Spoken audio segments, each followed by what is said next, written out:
ఓం శ్రీ మాత్రే నమః.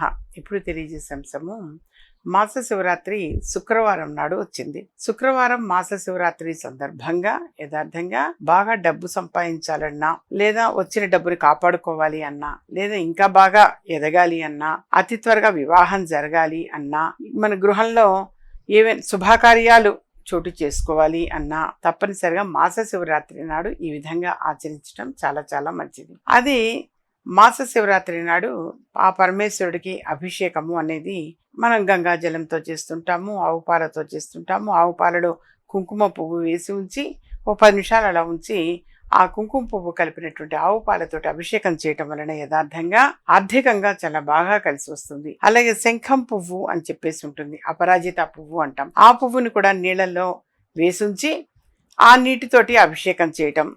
ఆ తర్వాత అభిషేకానంతరము జాజి పూలతో కూడా ఇలా అభిషేకం చేయటము. ఈ విధంగా చేయటం వలన ఆర్థికంగా ఉన్నత స్థితిలో ఉండగలుగుతారు. అలాగే గృహంలో శుభకార్యాలు కూడా చోటు చేసుకుంటాయి. చెరకు గడతో అభిషేకము, మామిడి పళ్ళ రసంతో అభిషేకము, పెరుగుతో అభిషేకము, పంచామృతాల్లో విడివిడిగా ఈ 5 ద్రవ్యాలని కూడా విడివిడిగా ఒక్కొక్క ద్రవ్యంతో కూడా అభిషేకం చేయవచ్చు. ఆ విధంగా అభిషేకం చేయటం వల్ల ఆర్థికంగా కలిసి వస్తుంది, ఆరోగ్యపరంగా కూడా కలిసి వస్తుంది. ప్రధానంగా ఆ పరమేశ్వరుడు మనందరికీ కూడా చక్కని ఆరోగ్యాన్ని ప్రసాదించాలి. కానీ ఇలా జాజి పూలతోటి అభిషేకం చేయటం కావచ్చు, అనేక ద్రవ్యాలతోటి అభిషేకము అనేటువంటిది చేసి పంచాక్షరి మంత్ర జపం, శివ పంచాక్షరి మంత్ర జపం అంటే ఓం నమః శివాయ.